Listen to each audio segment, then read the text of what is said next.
Kabanata 2926. Ang nakaraan ay parang alikabok. Si Song Shicheng ay may 3 daliri na pinutol ng matsyete, ngunit ang hintuturo ng kanyang kanang kamay ay nawala. Mukhang may nangyari pa sa kanya mamaya. Napabuntong hininga si Song Shicheng. Oh, ito ay isang mahabang kwento. Tumango si Surui. Paano ang 3 daliri na iyon sa oras na iyon? Pumunta. Mahigit 1 buwan akong nasa intensive care unit bago ako lumabas. Sa panahong ito, naglabas ako ng ilang mga paunawa sa kritikal na sakit. At napakahirap na mabawi ang buhay na ito. Kung tungkol sa 3 iyon ay hindi ko alam kung saan tinadtad ang mga daliri at hindi ko ito mahanap. Umiling si Song Shicheng. Marahan na bamantong hininga si Surui. Bagamat nailigtas niya ang kanyang buhay, hindi na makakahawak ng baril si Song Shicheng mula ngayon. Nai-imagine kung gaano siya ayaw sa kaibuturan ng kanyang puso.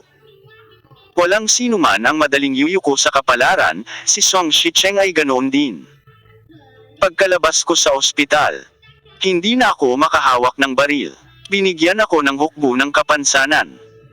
Ngunit hindi ako maaaring manatili sa mga espesyal na puwersa. Sinabi ng pinuno noong panahong iyon na kung gusto ko, maaari akong pumili ng anumang idol na posisyon sa rehiyon ng militar, kahit wala akong gagawin buong araw, handang suportahan ako ng rehiyon ng militar. Pero hindi mo piniling manatili. Tanong ulit ni Surui. Sinabi ni Song Shicheng. Sa totoo lang, ang mga pinuno ay lubhang kawili-wili. Ngunit kami ay nawala ng ilang mga daliri. At kami ay naging isang basura. Paanong mahihiya ang huli na kumain at uminom sa lugar ng militar? Nagpalit na ako ng career, pag-usapan natin, hinihintay na ako ng asawa ko sa hometown ko. Pagkasabi nito, sumulyap si Song Shicheng sa kanyang asawa. Namumula ang mga mata ng huli. Nang marinig niya ito, napangiti siya, ngunit patuloy ang pag-agos ng mga luha. Napakabait ng asawa ko. Nag-asawa ako ng maaga noong panahong iyon. Magkakilala na kami simula pagkabata. Maya-maya, pagbalik ko, nawalan ako ng 3 daliri at naging lumpo. Walang nagbanggit ng diborsyo. Wala man lang akong kaunting disgusto. Masayang sinabi ni Song Shicheng. Sa totoo lang, kung iisipin mo ngayon, maganda ang pakikitungo sa akin ng Diyos. Sa pagtingin sa optimistikong lalaking ito, si Surui may isang bagay na hindi kasiya siya sa aking puso. Sa kabutihang palad, binigyan siya ng Diyos ng isang mabuting asawa. Mabuti ang pamilya ng aking asawa. Hindi ako naayawan ng aking biyenan at biyenan bilang isang may kapansanan, at sinabi pa nila sa kanilang mga anak na babae na kapag ganito ako, mas hindi nila ako mapapatawad. Sabi ni Song Shicheng sa kanyang manugang, kumurap. Ang kumikislap na pagkilos na ito ay puno ng pagmamahal. Si Surui ay nagdurusa, ngunit wala siyang labis na kalungkutan. Sa totoo lang, ito ay mabuti. Ako ay malungkot sa lahat ng oras. At ito ay walang epekto. Nakatagpo ako ng ganitong suliranin gaya ni Song Shicheng. Kung hindi ako optimistic, hindi na talaga matutuloy ang buhay ko. Anong nangyari mamaya? Dapat ay nagayos ang rehiyon ng militar ng isang unit para sa iyo. Sinabi ni Surui, hindi ka ba pumasok sa trabaho? Nagayos na ang military transfer office ng unit para sa akin. Pero nang makita ako ng leader ng unit na ganito, nawala ang isang kamay niya at wala siyang magawa, kaya inayos niya na bantayan ko ang gate. Sinabi ni Song Shicheng, hindi ako gusto ng pinuno. Nakinig si Surui at umiling. Si Song Shicheng ay isa ring taong nakapunta sa larangan ng digmaan ng hindi mabilang na beses. Sa wakas ay may kapansanan siya dahil buong tapang niyang nilabanan ang mga gangster para sa katwiran. Gayunpaman, hindi alam ng mga pinuno ng unit ang tungkol sa mga bagay na ito pagkatapos niyang magpalit ng trabaho. Siyempre, kahit alam niya, wala siyang pakialam. Pagkatapos ng lahat, ito ay isang resulta lamang na panahon. Gayunpaman, mula sa pagiging isang fighting hero hanggang sa pagiging gate ng guarding unit, medyo iba ang puso ni Song Shicheng. At saka, ipinagpatuloy mo ba ang trabahong ito? Tanong ni Surui. Kailangan din nating gumawa ng isang linya ng trabaho at mahalin ang isang linya ng trabaho. Sa totoo lang, itong mga nakaraang taon sa hukbo, wala akong magawa kundi ang lumaban. Kahit nakabantay lang ako sa gate. May staff din ako at malaki ang sahod. Sinabi ni Song Shicheng, ngunit pagkatapos, may nangyari at tumigil ako sa pananatili sa unit na yon. Nadurog ang puso ni Surui matapos itong marinig. Oo. Iniaalay ng lahat ng mga sundalo ang kanilang pinakamahusay na kabataan sa hukbo. Ngunit ang malaking bilang sa kanila ay hindi lamang nakikipaglaban sa mga digmaan. At hindi nagagawa ng iba pa. Sa sandaling umalis siya sa hukbo, makikita niya na maaaring wala na siya sa lipunan at ibang-iba sa paraan ng paggawa ng mga tao sa lipunan. Bakit ka umalis ulit sa unit? Tanong ni Surui. Anong nangyari mamaya? Umiling si Song Shicheng, sinabi ni Song Shicheng, nanganak tayong dalawa kanina, babae, halika rito. Sabi, sumenyas siya, at ang kanyang anak na babae ay muling lumapit sa kanya. Ang babaeng ito ay may malubhang komplikadong congenital heart disease at maraming problema. Kailangan niya ng operasyon. At ang mga follow-up na gamot ay nagkakahalaga ng humigit kumulang 300,000 yuan. Na ilang beses ang halaga ng pangkalahatang congenital heart disease surgery. Sinabi ni Song Shicheng. Sa oras na iyon, wala nang paraan para maantala pa ito. Kailangang gawin ang operasyon, kung hindi ay mawala ang aking buhay. Saan ako pupunta para maghanap ng napakaraming pera? Dapat medyo malaki ang bayad sa placement mo sa trabaho, di ba? Tanong ni Surui. Hoy! Lahat ng pera ay pinahiram ng mga taga-nayon. Hindi ko ito sineryoso. Sa huli, gusto kong magpa-opera at humingi ng pera. Pero hindi ko na nabawi. Nang sabihin ito ni Song Shicheng, huminga rin siya ng mahina at sinabing, nakikita ko ang puso ng mga tao pagkatapos ng mahabang panahon.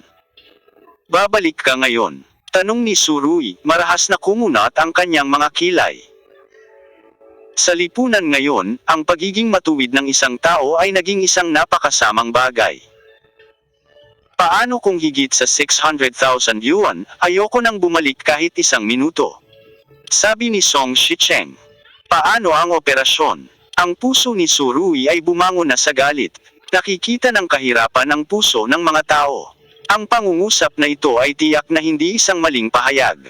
Pagkatapos lamang niyang anasan ng ilang mga bagay ay malalaman niya na ang ilang mga tao ay hindi karapat-dapat na tawaging tao sa lahat. Umiling si Song Shicheng. May pera din ang mga lalaking ito, ngunit ayaw lang nilang bayaran iyon, ngunit hindi ko ito madrag, kailangan kong iligtas ang buhay ng aking anak na babae.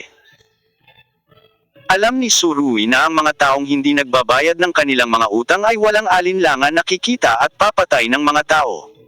Kung hindi pipilitin ni Song Shicheng na iligtas ang mga tao, hinding-hindi makikita ni Surui ang isang napakatinong batang babae. At saka mamaya, pumunta ako para manghiram ng tubo. Walang magawang sinabi ni Song Shicheng. Mahalagang gawin muna ang operasyon. Wala na talaga akong mahanap na ibang paraan. Alam kong hindi maganda ang mga loan shark pero ito lang ang paraan para pumunta. Halos mahula ni Surui ang resulta. Mahal. Nang humiram ako ng pera, tiningnan nila ang aking pangalan. Hindi man lang humingi ng ID card. At hindi sumulat ng IOU. Kinuha ko ang pera. Madaming sinabi ni Song Shicheng, sa palagay ko ito ang unang pagkakataon na nakita ng kabanata ang isang tao na nanghihiram ng ganito, at ito ang nagmulat ng kanyang mga mata. May hawak akong isang kahon ng pera at tinanong ko sila, walang nakarehistrong address o numero ng telepono dito, paano kung takasan ko ang pera? Guess what they say? Tanong ni Song Shicheng.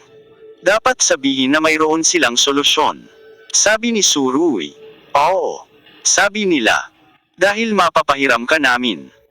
Kailangan naming gumawa ng paraan para mahanap ka. Kahit hindi kita mahanap. Mahahanap ko pa rin ang asawa mo at mga magulang mo. Pag ganito ni Song Shicheng, ang mga taong ito ay talagang walang awa. Tumango si Surui. Totoo, ang mga loan shark ay gagamit ng mga ganoong salita para banta ang mga tao. Pagkatapos, naging maayos ba ang operasyon? Tinapik ni Song Shicheng ang balikat ng kanyang anak. Siyempre naging maayos ang operasyon, kung hindi, malamang na hindi mo makikita ang babaeng ito ngayon. Umiiyak na ang anak na babae. Hindi pa niya narinig na binanggit ni tatay ang mga bagay na ito, at ito ang unang pagkakataong narinig ito ng kabanata. Sa kanyang puso ang mukha ay lubhang hindi komportable. Nabayaran mo na ba ang 300,000 yuan? Tanong ni Surui. Ang orihinal kong ideya ay hiniram ko muna ang 300,000 yuan para gamitin ito. At pagkatapos ay kinuha ko ang pera na hiniram ko noon. At sapat na yun para mabayaran ito, sinabi ni Song Shicheng. Gayunpaman, ginawa ko, hindi ko inaasahan na ang mga nanghiram ng pera ko ay tatalikuran at tatangjing kilalanin sila, kahit na may hawak silang IOU, kaya naisip lang nila ang paraan. Pero, lahat tayo ay taga-rural areas. Anong uri ng pera ang maaari nating hiramin? Bilang huling paraan, nakakita ako ng ilang matandang kasama mula sa nakaraan. At ang mga kasama ay nangolekta ng 350,000 para sa akin. Umiling si Song Shicheng. Kung hindi dahil sa huling paraan, sino ang magnanais na ibuka ang bibig na ito sa kanyang mga kasama, hindi ito magiging madali para sa lahat. Isa itong lalaking mas gugustuhin pang manghiram ng mga loan shark kesa manggulo sa mga kasama. Sayang naman pero ang daming nanloko sa kanya. Iniisip ko ngayon. Dapat sapat na ang 350,000 para ibalik. Pero pagkaalis ko, sinisingil ako ng 700,000. Sinabi ni Song Shicheng. 300,000. 2 buwan hanggang 700,000. At walang mas mabilis na paraan para makakuha ng pera kaysa sa bagay na ito. Kung hindi natin alam na mali itong gawin, natatakot akong magbago ang isip natin sa bagay na ito. At saka si Surui ay biglang hindi na nang ahas na makinig. Ang 700,000. Kahit ngayon ay isang napakabigat na pasanin para sa ilang pamilya, hindi pa banggitin si Song Shicheng noong panahong iyon siya ang maaari kong gamitin upang mapunan ang natitirang 300,000. Paano kung hindi ako kumikita ng sapat? I-chop mo ang iyong mga daliri, sabi ni Song Shicheng. Pagkatapos magsalita, inilahad niya ang kanyang mga kamay. Actually, hindi ko sineryoso. Nawalan na ako ng 3 daliri, at kung putulin ko pa ang isa, parang baliwala na. Mahinahon niyang sinabi, pero walang gustong manood na mangyari ito sa kanya. Eto na, umiiyak na ang anak ni Song Shicheng. Hawak niya ang kanyang ama, nanginginig ang kanyang katawan. Upang mailigtas ang kanyang sariling buhay. Nakiusap ang aking ama sa kanyang lolo na sabihin sa kanyang lola kung saan-saan, at may pumutol ng daliri. Ang pag-iisip tungkol sa eksenang ito ay nakakaramdam ako ng labis na pagkabalisa. Tinapik ni Song Shicheng ang balikat ng kanyang anak at mahinang sinabi. Babae, bakit ka umiiyak? Marami na kaming nasaktan ng tatay mo noon, malaking bagay ito. Upang mailigtas ang buhay ng kanilang anak na babae, karamihan sa mga magulang ay handang ibigay ang lahat, pati na ang kanilang sariling buhay. Sa oras na ito, lumapit din ang asawa ni Song Shicheng at niyakap ang kanyang asawa at anak na babae. Girl, ang iyong ama ay isang tao ng pinakamataas na orden. Malalim na sinabi ni Surui, kapag lumaki ka sa hinaharap, dapat mong igalang siyang mabuti. Sa kasamaang palad, ang kapalaran ay hindi napakabuti para sa kanya, patas. Same time na tumango ang dalaga at hindi makayak. Kabanata 2927. My choice isa as always. Sa kabutihang palad, dahil madaling araw na, medyo kakaunti pa rin ang mga bisita, na nagbigay ng espasyo kina Surui at Song Shicheng para makipag-usap. Pagkatapos ng insidente ng loan shark, hindi na ako maaaring manatili sa orihinal na unit. Pinalayas ako ng pinuno at binuksan ang establishment. Sinabi ni Song Shicheng. At mula sa pananaw ng gate ng ahensya, kailan ko mababayaran ang perang inutang ko sa aking mga kasama? Bakit hindi ako lumabas ng maaga para kumita ng mas maraming pera? Buti na lang. Sa maliit na tindahan na ito, pagkatapos ng ilang taon, ibabalik ang pera. Nalinas na ito, at may natitira pang balanse. Nakangiting sinabi ni Song Shicheng, bumubuti ang buhay araw-araw. Hanggat nagsusumikap ka. Hinding-hindi masama ang pakikitungo sa iyo ng buhay, kahit na naranasan mo na ang mga kasawian noon, ngunit, tiyak na dahan-dahang babalik ang kapaspalad na sitwasyong ito. Oo. Tumango si Surui, at pagkatapos ay nagsabi, gayunpaman, ang bagay na ito ay hindi maaaring iwanang ganito. Dalawang sinag ng liwanag ang pinakawalan mula sa kanyang mga mata.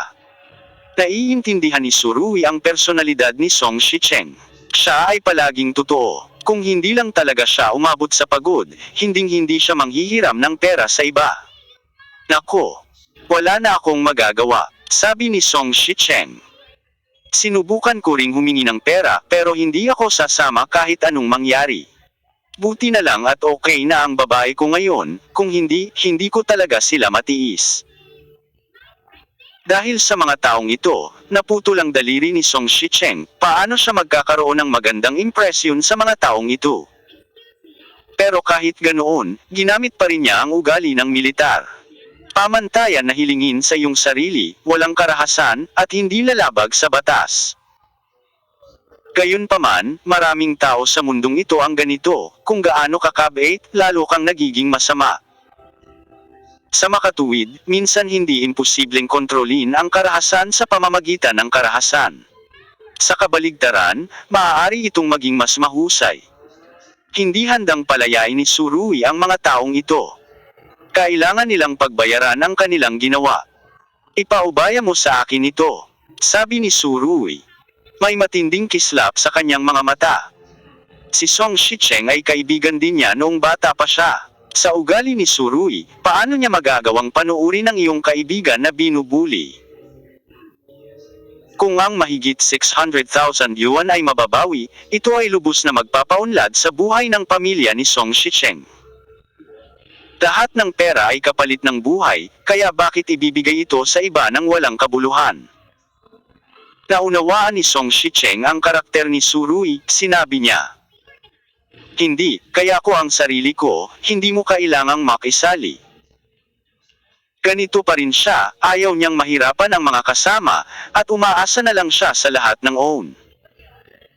Tumingin si Surui sa kanyang kanang kamay na may masalimuot na tingin sa kanyang mga mata.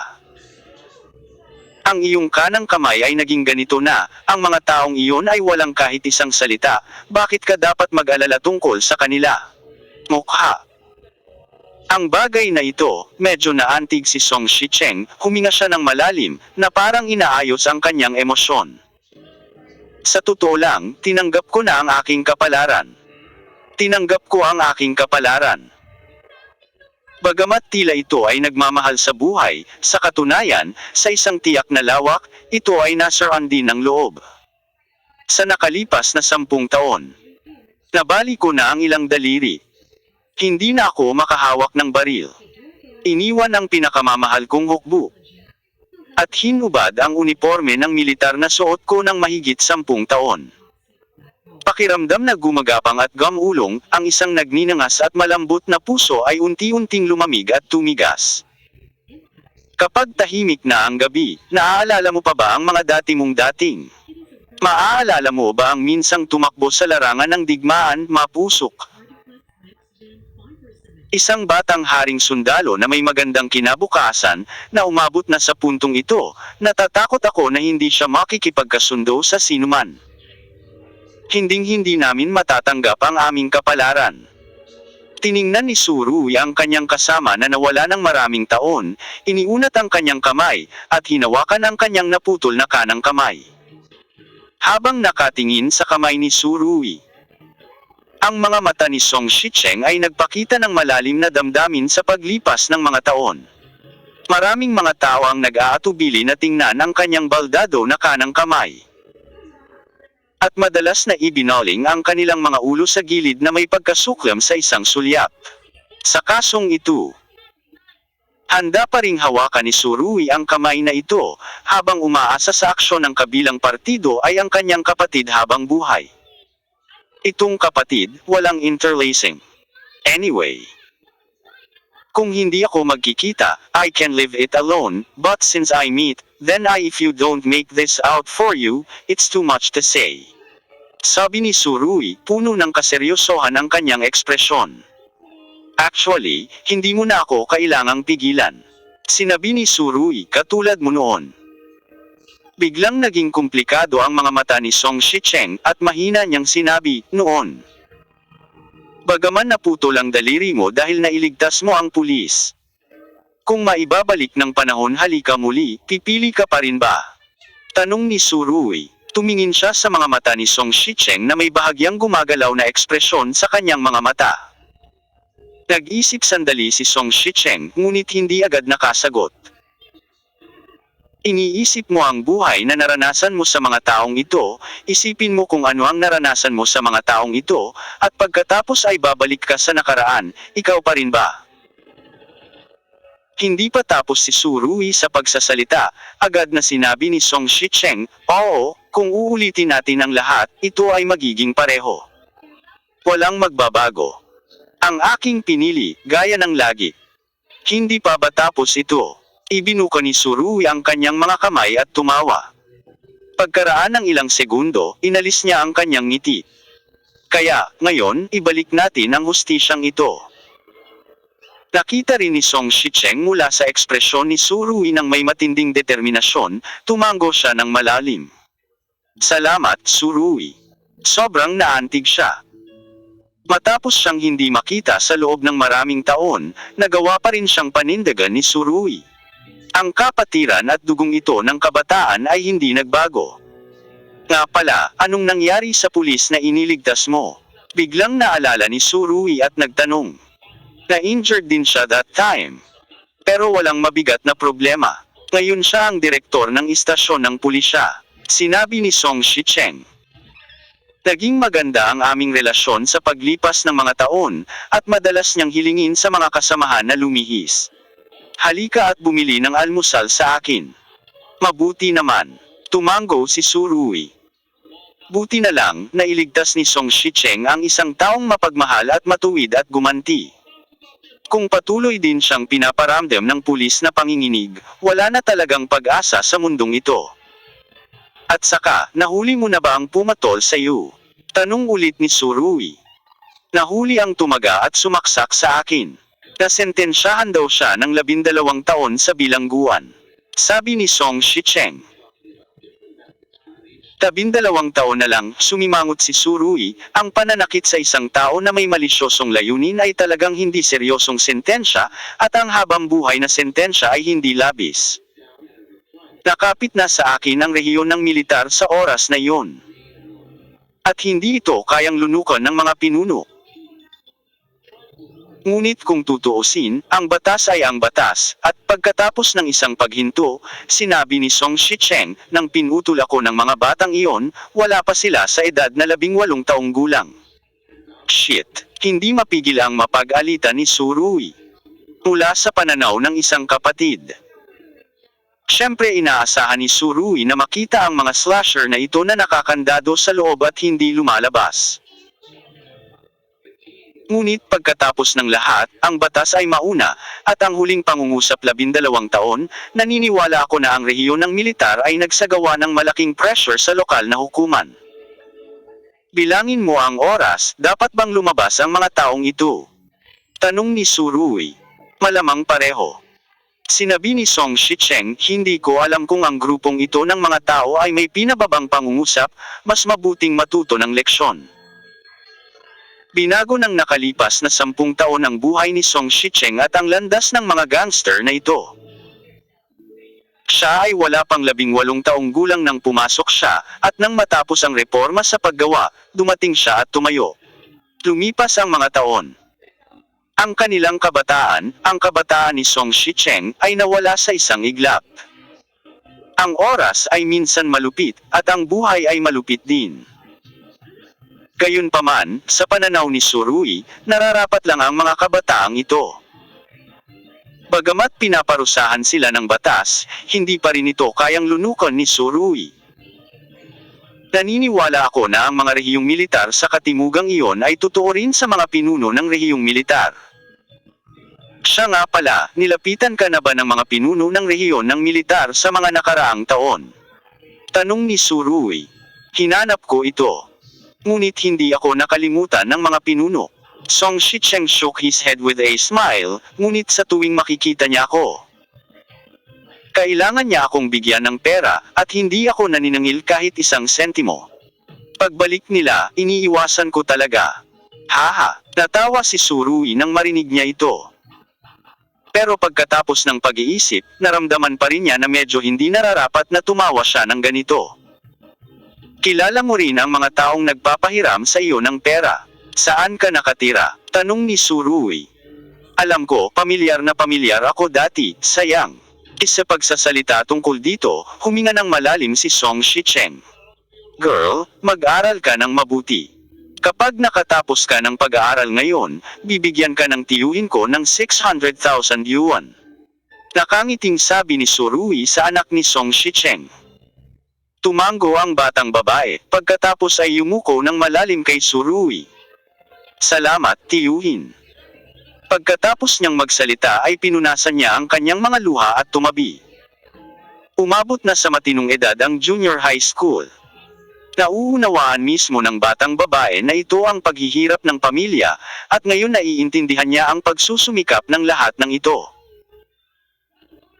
Masyadong malaki ang ibinayad ng aking ama para sa pamilyang ito, kahit na hindi na kailangan pang sabihin ni Surui, magiging mas matino ang batang babaeng ito sa hinaharap.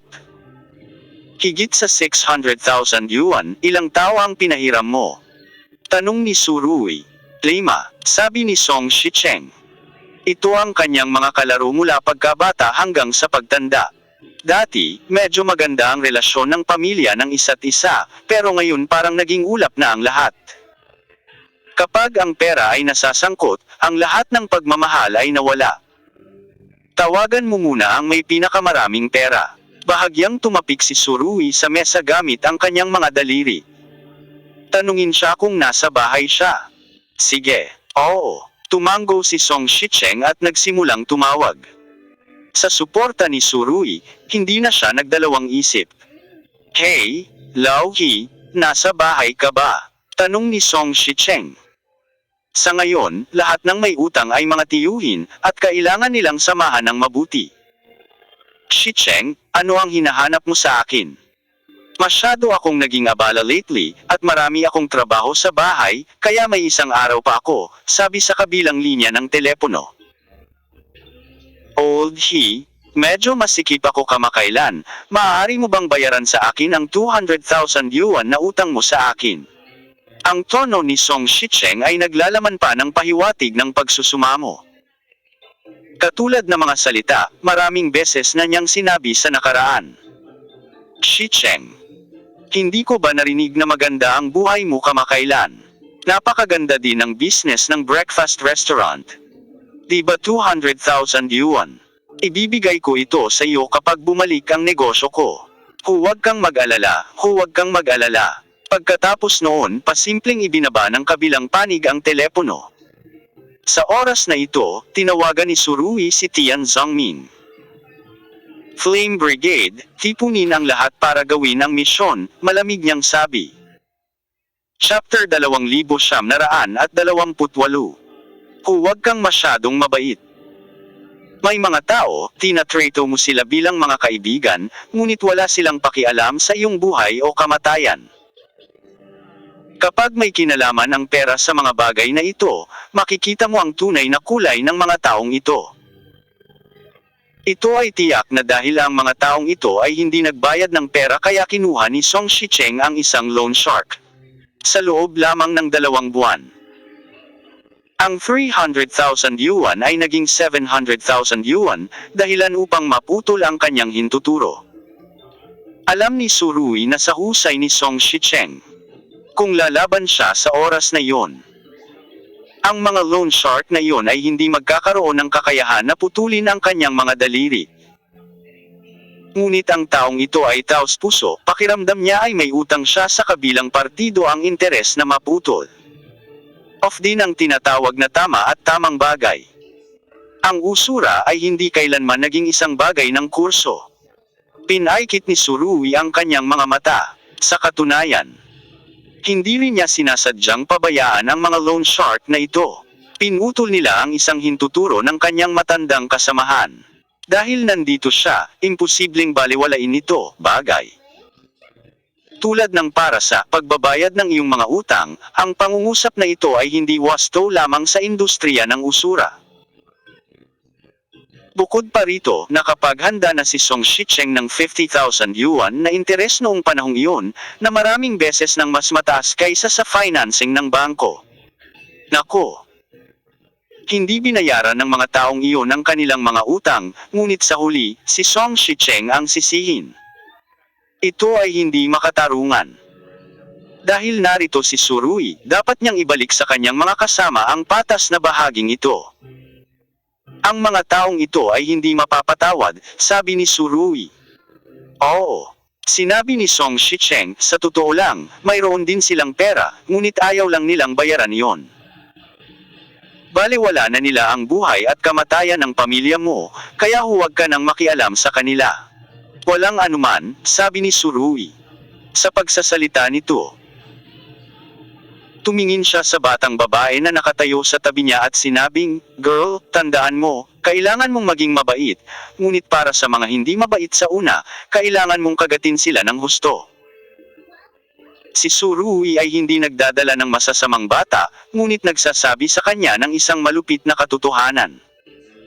Mauunawaan ito ng maaga o huli. Umaasa lang si Tsurugi na hindi basta-basta magiging mabait ang babaeng ito tulad ng kanyang mga magulang. Ang ganitong kabaitan ay makakasakit lamang sa kanyang sero. Ay sa huli. Tito, huwag kang mag-alala. Sa pagkakataong ito, sinabi ng batang babae. Magiging mabait ako, ngunit hindi ako magiging mabait. Tumawa si Tsurugi. Mabuti ang sinabi mo, natatakot akong mamula ang iyong ama. Kudlit. Magiging mas mabuti ang babaeng ito kaysa sa akin sa hinaharap. Naging mas maganda ang mood ni Song Shicheng. Tumingin siya kay Tsurugi at sinabing, "Tsurugi, napakaraming taon ka nang nasa hukbo, at ngayon kailangan mong maging tenyente koronel o koronel, tama ba?" Napangiti si Tsurugi, bigla siyang hindi alam kung paano sasagot. Natatakot siya na ang sagot niya ay makadama ng psikolohikal na gap kay Song Shicheng. Pero after thinking about it, nagunat pa rin siya ng daliri at itinuro ang balikat niya. Nagalit kaagad si Song Shicheng. Bulag ang mata ng pinuno. Iyan ang nagbibigay sa iyo ng major. Nang makita ang kanyang excited na hitsura, hindi napigilan ni Tsurugi ang pagtawa at pag-iyak, pagkatapos ay iwinagayway ang kanyang kamay at sinabing, hindi, ito ay isang bituin, na walang dalawang bar. Mayor General, nang marinig ito ni Song Shicheng. Medyo nagulat siya noong una. Ngunit mabilis na sinabi, sasabihin ko lang, kung bibigyan ka lang talaga namin ng major, magsisisi ang team namin sa iyo. Sa iyong kakayahan, ang mayor na general ay hindi gaanong. Gayunpaman, sa pagsasalita tungkol dito, ang mga mata ni Song Shicheng ay naglabas ng malinaw na inggit. Pinangarap din niyang maging isang bituin sa kanyang mga balikat. At nangarap na maging isang tunay na haring sundalo, gayunpaman, ang pangarap na ito ay brutal na binasag ng machete na iyon kung tutuusin. Ang mga kabataan ay umalis kasama ang bilis ng oras, at lumakad ng buong determinado na walang pagbabalik, at ito ay hindi maibabalik. Ang magagawa ngayon ni Tsurugi ay subukan ang kanyang makakaya para makabawi dito, tulungan si Song Shicheng na makabawi dito. Tinapik ni Tsurugi ang kanyang matandang kasamahan sa balikat. Shi Qiang, hindi tayo makahinga sa lahat ng oras, isipin ang ating kabataan, sino ang maglalakas loob na tretuhin tayo ng ganito? Kuya, hahayaan kitang itaas ang kilay mo ngayon. Nang matapos siyang magsalita, tumunog ang telepono at si Tian Zongming, ang deputy commander, ang tumawag. Captain, ang koponan ay binuo. Ningzhou, Fuchen Road, hihintayin kita sa silangang bahagi ng kalsada, sabi ni Surui. Ano ang kailangan kong ihanda? Natigilan sandali si Tian Zongming. Hindi kaya ang mga espesyal na puwersang ito ay papasok sa lungsod ng maramihan ngayon? Ito ay mukhang hindi masyadong legal. Huwag magdala ng baril, magsuot ng uniforme ng militar, at huwag mag-alala na magdulot ng gulo. Sabi ni Surui, at umamin si Tian Zongming. Gumagawa lang siya ng maliit na pabor sa kapatid sa sarili niyang paraan. Ito ay nasa loob ng kanyang kapangyarihan. Tungkol naman sa tinatawag na mga regulasyon. Hindi ito sineseryoso ni Surui. Dahil sa misyon ng Flame Brigade, ang autoridad nito ay napakataas, at ang mga pinuno ay hindi makikialam sa anumang paraan.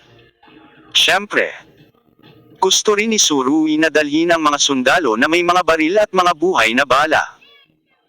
Ngunit sa pagkakataong iyon, ang kalikasan ng bagay ay ganap na mababago. Pagkatapos ng lahat, ito ay ang edad ng internet wakas. Sa pakikinig sa tawag sa telepono ni Surui, ang mga mata ni Song Shicheng ay napuno ng malalim na damdamin. Siya nga pala, Shi Qiang, paano ang mga loan shark na iyon, nandyan pa ba sila sa lahat ng mga taon na ito? Tanong ni Surui. Alam ko ang ilan dito. Sinabi ni Song Shicheng. Sa pangkalahatan, lahat sila ay pumasok, at marahil hindi sila magkakaroon ng pagkakataong lumabas sa buhay na ito. Yan ang sabi ng kaibigan kong pulis. Mabuti yan. Tumango si Surui, at dahil iyon ang nangyari, mayroon din siyang problema sa isip. Makalipas ang mahigit 1 oras, pumasok na ang batang babae sa paaralan, at unti-unting dumami ang mga customer sa restaurant ng almusal. Sister-in-law, halos sapat na ang pagbebenta ng steamed buns ngayon. Kung tutuusin, kailangan kong kunin si Shicheng para humingi ng pera, hindi mo magagawa ng mag-isa, sabi ni Surui. Ngunit ngumiti ang asawa ni Song Shicheng. Ayos lang, magtatrabaho ako ng mabilis, makatitiyak ka. Mabilis talaga ang trabaho niya, kahit wala si Song Shicheng, mukhang wala rin masyadong epekto. Naglagay ang mag-asawa ng 2 garapon ng sukli sa maliit na counter. Kung may mga customer na nangangailangan ng pagbabago, sila mismo ang gagawa na hindi lamang nagpapabuti sa kahusayan, ngunit ginagawang mas malinis si Song Shicheng at ang kanyang asawa nang hindi ginagalaw ang pera, ilang. Tumingin si Surui sa kanyang relo at nakangiting sinabi. Maghintay tayo. Maya-maya, ilang lalaki ang dumating sa tindahan.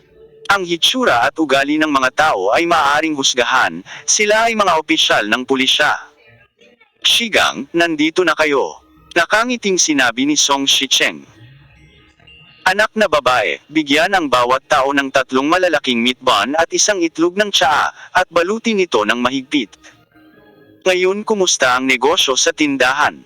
Tanong ng lalaking nagngangalang Shigang. Okay lang pala, ipapakilala kita. Kinaila ni Song Shicheng si Surui at sinabing, ito ang aking kasama, si Surui. Nakipagkamay ang Shigang at Surui. Ang pangalan ko ay Shigang, at si Brother Shicheng ang aking tagapagligtas. Ang Shigang na ito ay hindi nagpakilala bilang direktor ng istasyon ng pulisya. Ngunit direktang nagbigay ng tagapagligtas, sa speaking of which, ang sinseridad na ito ay talagang bihira sa materialistikong lipunan ngayon. Ang pagtatanghal mula sa pagpasok ni Shigang hanggang sa kasalukuyan ay nagpapakita na siya ay talagang isang mabait at matuwid na tao. Siyempre, kung nailigtas ni Song Shicheng ang isang lobo na may puting mata, tiyak na hindi tatutol si Surui na bigyan siya ng kaunting tingnan ng kulay. Maraming taon ko nang hindi nakikita si Shicheng, at ngayon ko lang siya narinig na nagkwento tungkol sa nakaraan. Sinabi ni Surui, tutulungan ko si Shicheng na magkaroon ng utang mamaya. Ang mga bastard na ito ay matandang lay sa pagsasalita tungkol sa bagay na ito. Ang Shigang na ito ay napuno ng matuwid na galit. Ang isa sa kanila ay tinatawag na Hishihiya, na may pinakamaraming utang kay kapatid na Shicheng, kahit ako ay 2 beses na nakapunta doon, ngunit ito ay ganap na walang silbi, hindi ko pa nakita. Napakawalang hiyang tao. Kumusta na ang taong ito ngayon? Tanong ulit ni Surui. Nagmamaneho ng BMW 5 Series. Nakatira sa isang townhouse. At sinasabing wala siyang pera. Umiling si Shigang at sinabing, hindi ko talaga maintindihan, paano magkakaroon ng ganoong tao sa mundong ito. Hindi ko kailangan ng mukha. Pinag-uusapan ba ninyo ang tungkol sa pamilya ng Hishi? Tanong ni Surui. Siya ang pinakamayaman, at siya ang humiram ng marami. Nang marinig ang mga salita ni Shigang, ang mga mata ni Surui ay naglabas na ng malakas na malamig na liwanag. Sa isang vilya, ayaw pa ring bayaran ang 200,000 yuan. Kung taos puso kang tumulong at nagbebenta nitong BMW 5 Series, magkano ang magiging sapat na ibinayad? Tama, siya iyon, sinabi ni Shigang. Naghanap din ako ng ilang iba pang tao, at lahat sila ay maayos, ngunit ayaw lang nilang magbayad. Ngunit, sa pagharap kay Lao Lei, ang pulisya ay walang magagawa ng maayos. Sa kabutihang palad, si Song Shicheng ay umalis sa isang IOU sa simula. Kung hindi, ang bagay na ito ay magiging hindi malinaw. Ayon sa ugali ng mga nanghihiram na ito, natatakot ako na hindi nila aaminin na may ganoong panahon. May nangyari. Iwan mo sa akin, sabi ni Surui, na may matinding determinasyon sa kanyang mga salita. Kuya, huwag kang masyadong umasa, talagang walang hiya ang mga taong iyon at i-refresh ang iyong 3 pananaw. Sabi ni Shigang. Dapat makapunta ako. Ang mga salita ni Surui ay tila siguradong sigurado. Gayunpaman, umiling si Shigang, hindi makapaniwala. Pero makalipas ang 10 minuto, hindi niya naisip. Dahil, mahigit 100 malalaking truck ng militar ang dumagundong sa karaniwang kalsadang ito. Ito ay isang bihirang pangyayari sa Ningzhou. Bumaba si Tian Zongming sa harapang jeep, tumakbo papunta sa Surui at sumaludo. Magulat sa commander, ang Flame Special Team ay naka-assemble na. Mangyaring turuan. Natigilan si Shigang sa gilid. Anong pangalan mo kanina? Mga espesyal na puwersa. Upang mangolekta ng mga utang, ang mga espesyal na puwersa ay ipinadala. Mukhang malakas talaga itong matandang kasamahan ni Song Shicheng. Huminga, nakakabost. Nagsisimula ng umasa si Shigang sa susunod na mangyayari. Ano ang pagmamahal at katwiran? Ito ay... Ang puso ni Song Shicheng ay napuno ng malalim na damdamin at saglit siyang natahimik. Huwag kang mag-alala, walang mangyayari.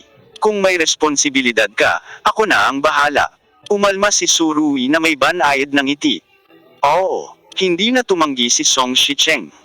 Pumasok ka sa kotse. Kinaila ni Surui si Song Shicheng patungo sa jeep sa harap ng convoy, at hindi nakalimutang lumiko at sabihin kay Shigang, hintayin ang aming magandang balita. Kabanata 2929. Kabanata Isang Misyon. Bumangon na lang ang pamilya ni Hishi, nagmumura. Tumawag ka ng madaling araw, at hindi mo pinatulog ang sinuman. Humigop ng tubig ang pamilya ni Hishi. Isang babae ang nakaupo sa dressing table at tinapik ang toner sa kanyang mukha at sinabing, di ba 200,000, walang katapusan talaga, kaibigan ka talaga. Oo, pinahiram sila ni Song Shicheng ng pera, ngunit kasalanan niya yon. Ano ang, hindi ba 200,000? Dahil ito ay, lamang, 200,000, bakit hindi mo ibalik ang pera? Ang pagiging tao ay hindi na matatawag na tao. I-block ang numero ni Song Shicheng. Kung hindi ay may istorbo tayo sa pagtulog. Ang babae, na nakasuot ng pajama, ay maingat na tumingin sa salamin, hindi ako nakatulog ng sapat kamakailan, at ang aking balat ay lumala. Na-block ito. At hindi na kita makontak muli sa buhay na ito. Sinabi ni Hishihiya ng masama, ito ba ay isang mahirap na tao at isang maikli ang pag-iisip, na nakatingin sa maliit na pera na ito sa buong araw. Hindi madali para kay Lao Lei na maging napakamatuwid sa sarili. Kung narinig ni Song Shicheng na ang kanyang dating kaibigan ay nagsabi na ang iba ay mahirap at maikli ang pag-iisip, iniisip ko kung magkakaroon ng pakiramdam ng kalungkutan. Gayunpaman, sa sandaling ito, may biglang ingay sa labas. To be precise, ang dagandong ng makina ang nagsimulang tumunog sa villa area na ito. Anong problema? Lumabas ka at tingnan mo. Shashihia ay umiinom ng tubig sa kanyang pajama. Nang marinig ang tunog, mabigat niyang ibinaba ang tasa at lumabas.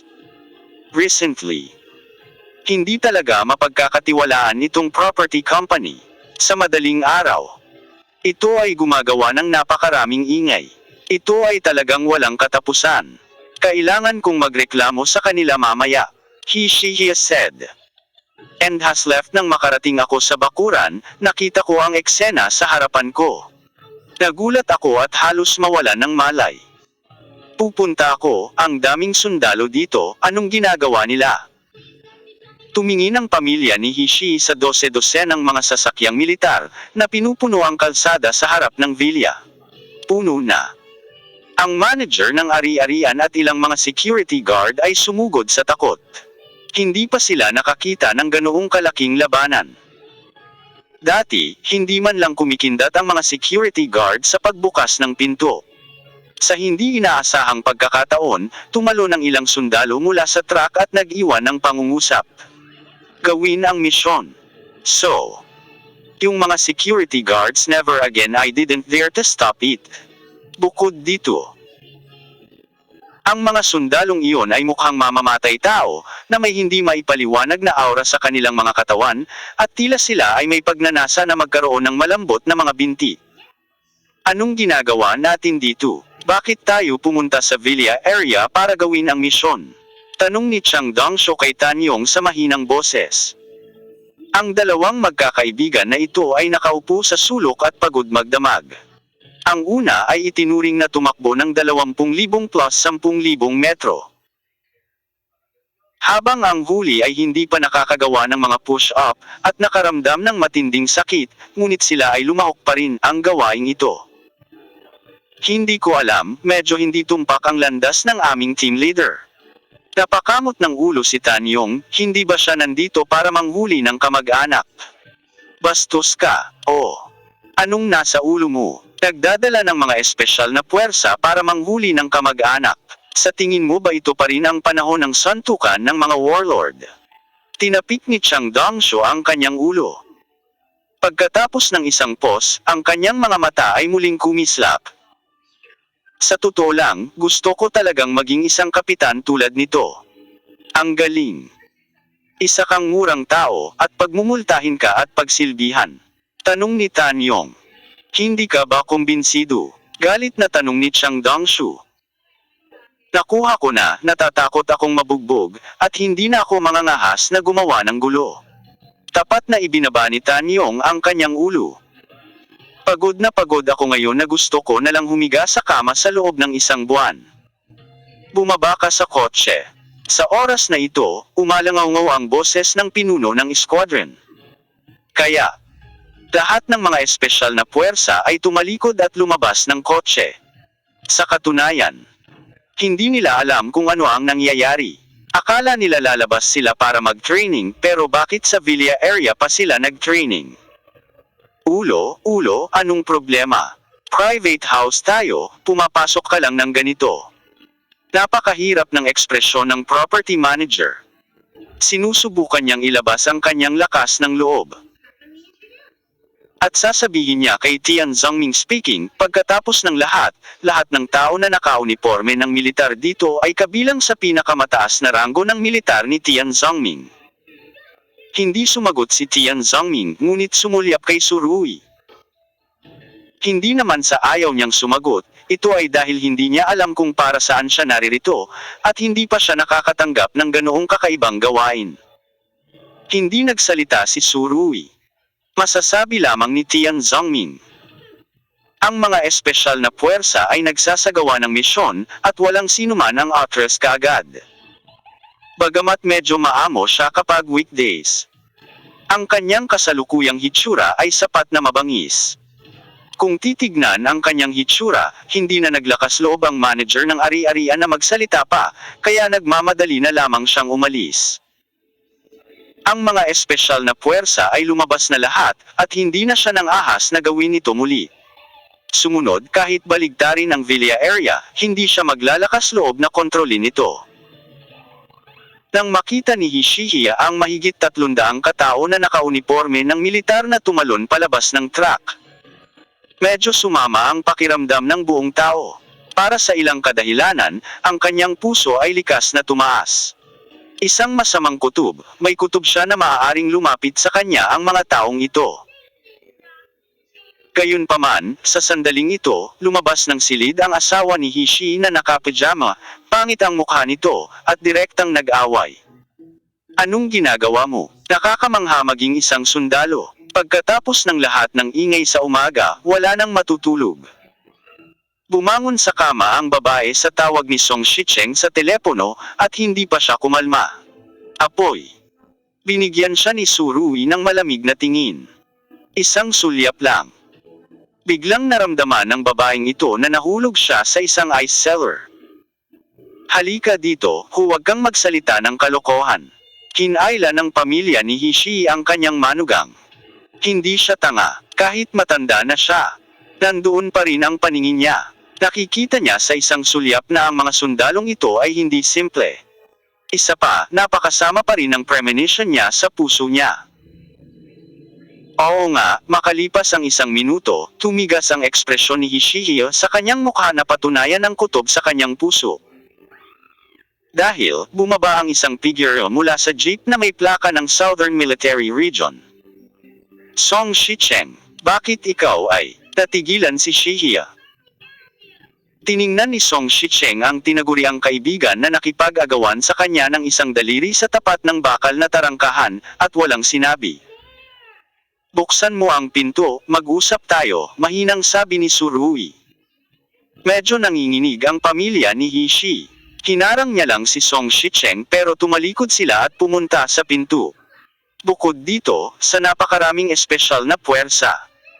Mukha siyang nataranta at hindi alam kung ano ang nangyayari. Kung ang kabilang partido ay may kakayahang mangolekta ng mga utang sa kanyang mga unang taon. Bakit hindi niya bunutin ang mga sundalong ito sa lalong madaling panahon? Buksan mo ang pinto at mag-usap tayo, sabi ulit ni Surui. Ano ka ba? Sa tingin mo ba ay maaari kang pumasok sa aking bahay kasama ang isang grupo ng mga sundalo? Sumigaw ang asawa ni Hishi. Ngayon, hindi ko bubuksan ang pinto, ikaw walang gustong pumasok. Kung gusto mong pumasok, pupunta ako sa korte para kasuhan ka. Pupunta ako sa lugar ng militar para magpetisyon. Ang babaeng ito ay hindi tanga. Nang makita si Song Shicheng na bumaba sa kotse, karaniwang hulaan kung ano ang gagawin ng grupong ito ng mga sundalo. Mabuting tao, sinabi niya ang mga bagay tulad ng apela sa lugar ng militar. Isang vixen na walang duda. Bahagyang tumingin sa kanya si Surui, at hindi niya hiniling na pumasok kaagad sa pinto, ngunit tumalikod at sinabing, magtipon. Mahina ang boses ngunit kumalat ito sa pandinig ng lahat. Nakaramdam pa ito ng kaunting stress sa pamilya ni Hishi. Ang mga espesyal na puwersang iyon ay agad na nagtipon sa ilang mga koponan at tumayo sa kalsada sa harap ng bakuran ng villa. Maraming tao ang nakatingin sa eksena mula sa kanilang mga bintana, ngunit hindi sila nang ahas na bumaba. Walang pakialam si Surui sa opinyon ng ibang tao. Kung ginawa niya, hindi siya pupunta dito. Hayaan akong ipakilala, ang aking kasamahan, si Song Shicheng. Sinabi ni Surui, ang senior Marine. Pagkatapos magsalita, saglit niyang ipinakilala ang karanasan ni Song Shicheng.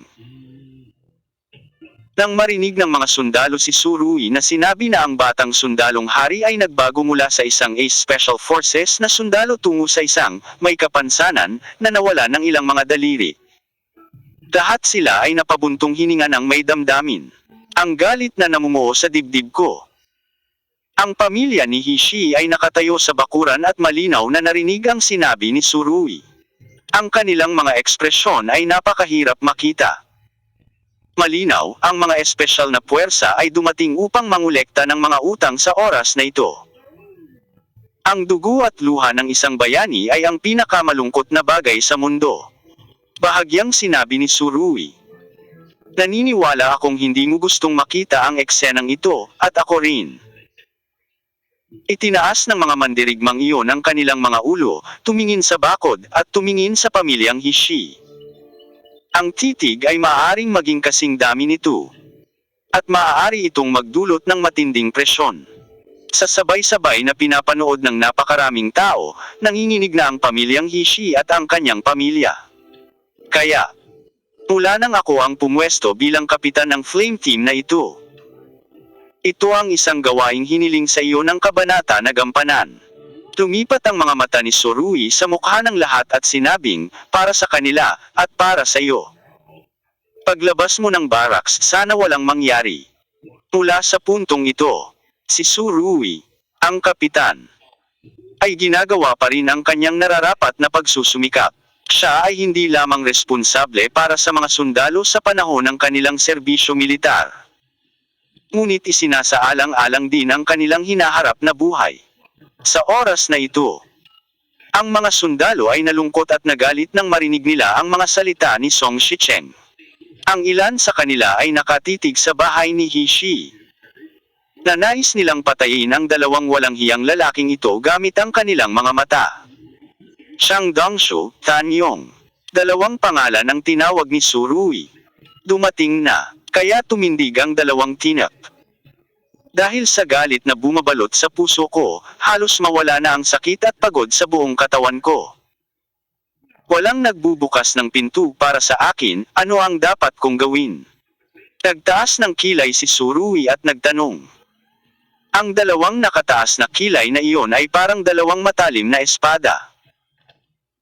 Narinig ng dalawang tinak ang mga salita, at walang sabi-sabi, tumakbo sila sa bakod ng direkta sa dingding ng looban. Ang mga sundalong hindi alam kung ilang beses ang mahihirap na pagtakbo ng balakid ay isinasagawa tuwing karaniwang araw. Hindi sila mapipigilan ng bakal na tarangkahan ng townhouse na ito, at hindi man lang sila mapabagal ng kaunti. Si Xiang Dongshu at Tan Yong ay pumasok sa looban at binuksan ang pinto. Tara na, Shicheng, pasok na tayo, sabi ni Surui. Mariing tumango si Song Shicheng. Ngayon, salamat mga kapatid.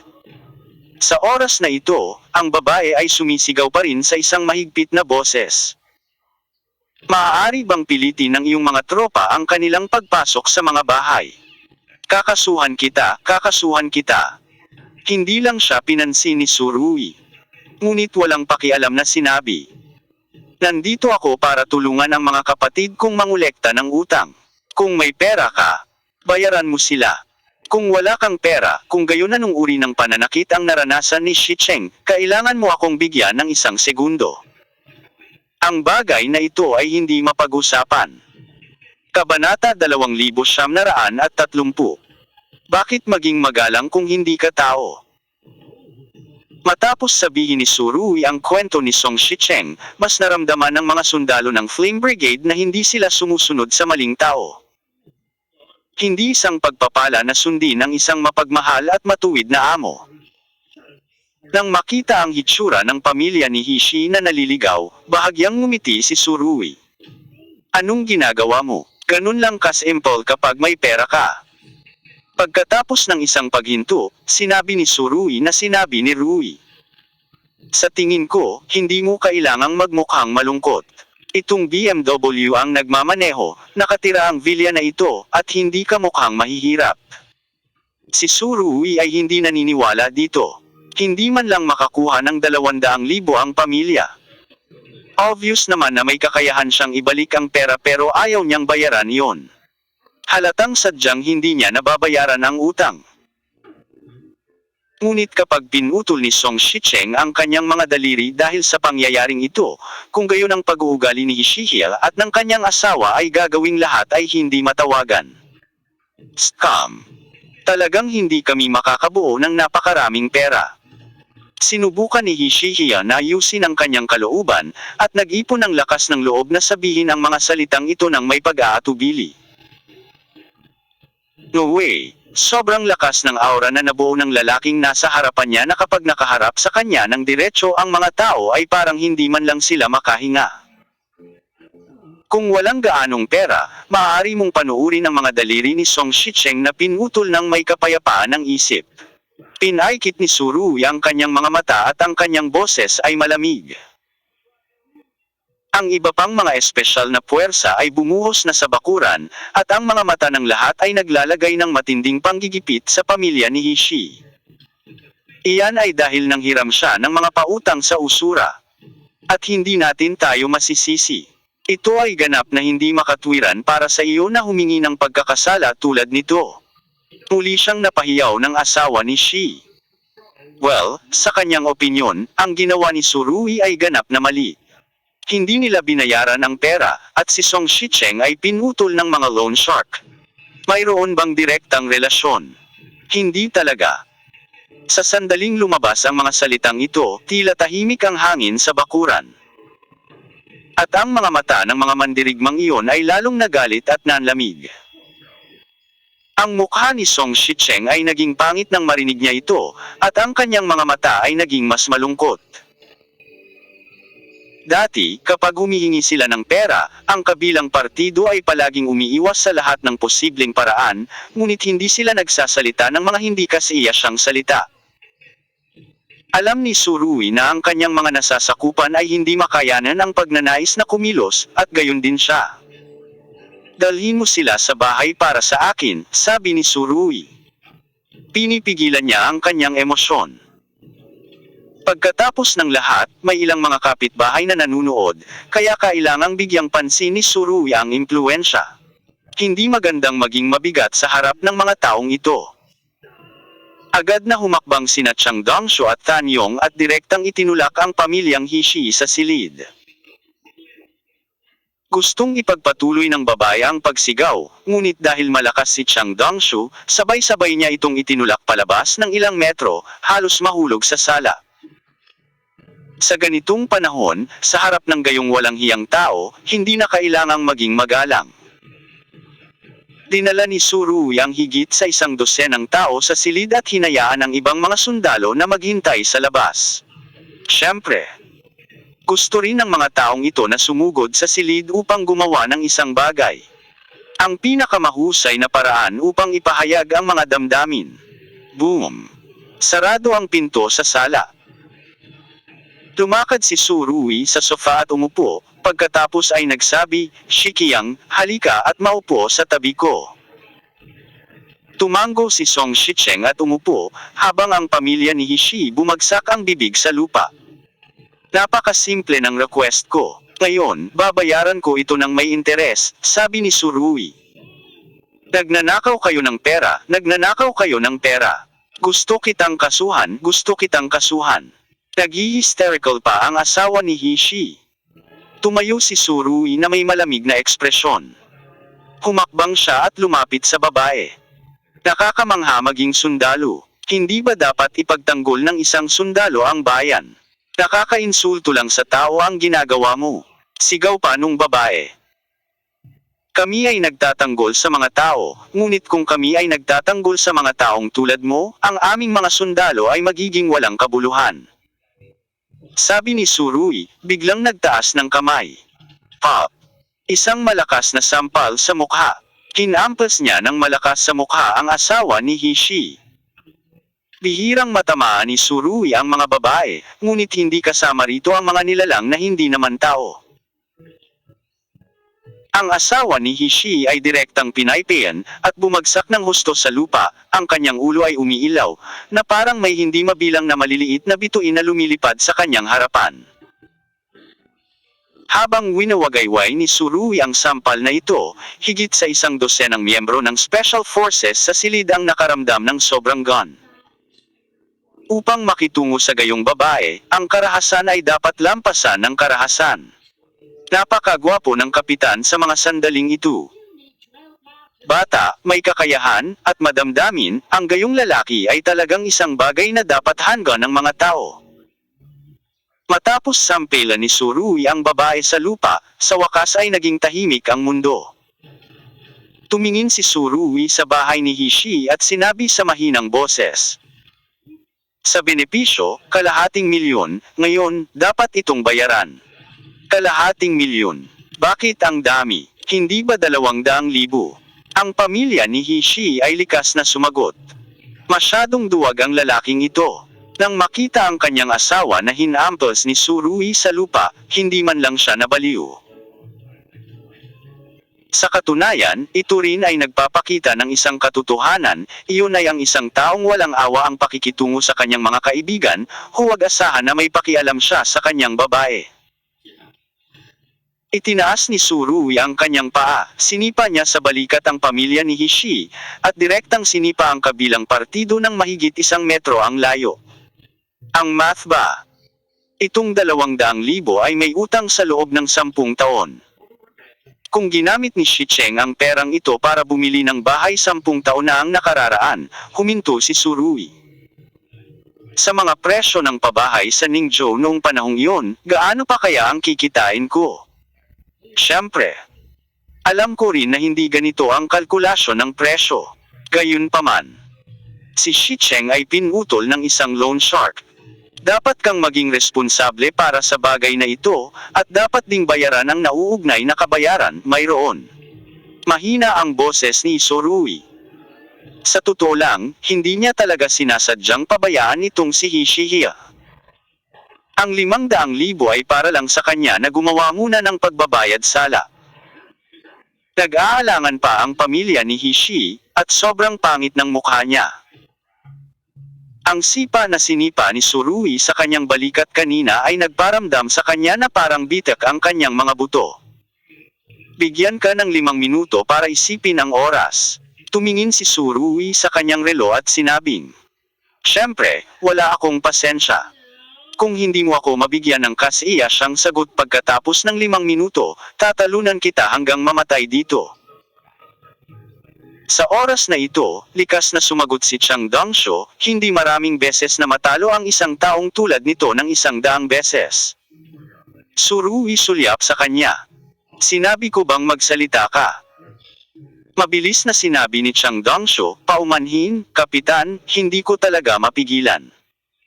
Hindi makapagpigil. Napapikit si Surui sa tinak, hindi, para maging tiyak, ito ang tinak sa nakaraan. Oo. Tumango si Chang Dongsho, ngunit ang kanyang hitsura ay medyo kulang sa kumpiyansa. Sa sobrang pagkabugbog ni Surui kahapon, labis siyang nagseselos.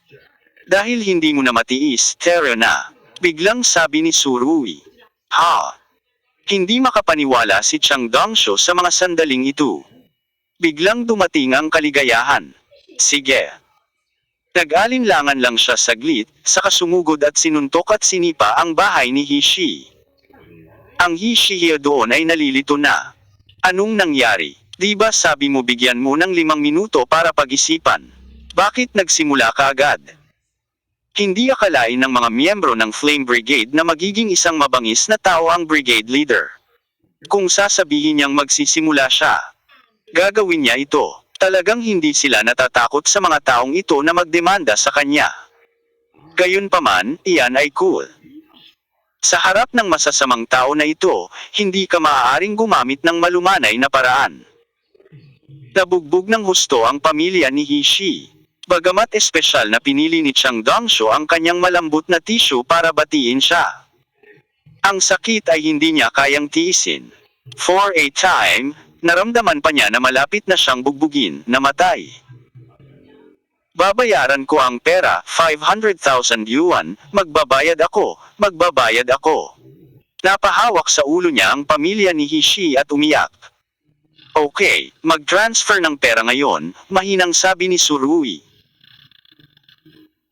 Gayunpaman, sa oras na ito, ang asawa ni Hishi ay nagising na, at nang marinig niya ito, siya ay agad na nabaliw, pagkatapos ay sumugod sa kanyang asawa at pinunit ang kanyang damit. Baliw ka kung hihilingin kong ibalik mo ang pera, ikaw magbabayad ba ito? Hindi pa nga ako pumayag eh. Pop. Isang malakas na sampal sa mukha ang sagot sa kanya. Sa pagkakataong ito, hindi ang kamay ni Chang Dongsho, kundi ang pamilya ni Hishi. Mabahong biyenan. Alam mo shit. Kung hindi natin ibibigay ang perang ito, naniniwala ka ba na kaya tayong bugbugin ng mga taong ito hanggang mamatay? Mabangis na sabi ni Hishiya. Pinalo sa tagiliran ang babae, tumama ang noo sa sulok ng mesa, nahiwa, at damaloy ang dugo, na mukhang miserable. Si Surui ay hindi natinag. Sa kanyang palagay, hindi matatawag na tao ang ganitong uri ng babae, at mas mababait pa sa kanya ang mga hayop, kaya ano ang dapat kawan? Shicheng, sabihin sa kanya ang iyong card number, sabi ni Surui. Makalipas ang 10 minuto, nakatanggap si Song Shicheng ng paalala na dumating na ang account. Sa pagtingin sa 500,000 pa sa account, at sa daliring nawawala sa kanya, hindi niya alam kung anong mga salita ang gagamitin para ipahayag ang kanyang nararamdaman. Kung maaari, tiyak na ayaw ng dating batang sundalong hari na ipagpalit ang kanyang mga daliri sa ganoong halaga. Natanggap ko na ang transfer, pwede ka bang umalis? Nanginginig na sabi ni Hishiya. Hindi rin siya naniniwala na ang mga sundalong ito ay nangangahas na kitilin ang kanilang buhay. Gayunpaman, tumayo si Surui at sinampal si Hishiya sa mukha. Ang huli ay tinamaan ng malakas sa ulo ng pamaypay, at pagkatapos ay nahimatay. Napakaraming pera ko, pero ayokong ibigay kahit 1 sentimo. Wala pa akong nakitang mas hamak kaysa sa iyo. Hindi pa rin mapalagay si Surui. Tara na, napabuntong hininga si Song Shicheng at sinabi.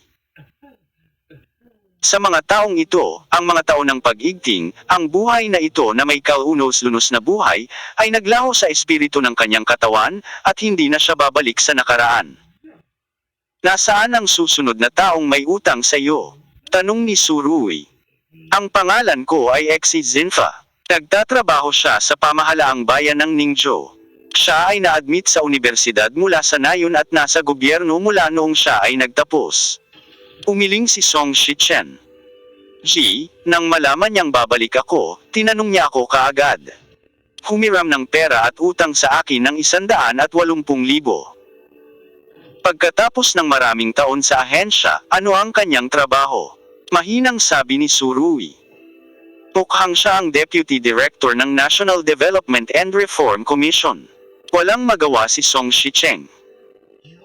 Deputy Director ng Development and Reform Commission ng isang prefecture level na lungsod, ang antas na ito ay hindi mababa. Pinaikit ni Surui ang kanyang mga mata, at pagkatapos ay nagbigay ng utos. Flame Brigade, bumalik lahat sa kampo, kopyahin ang lalaki.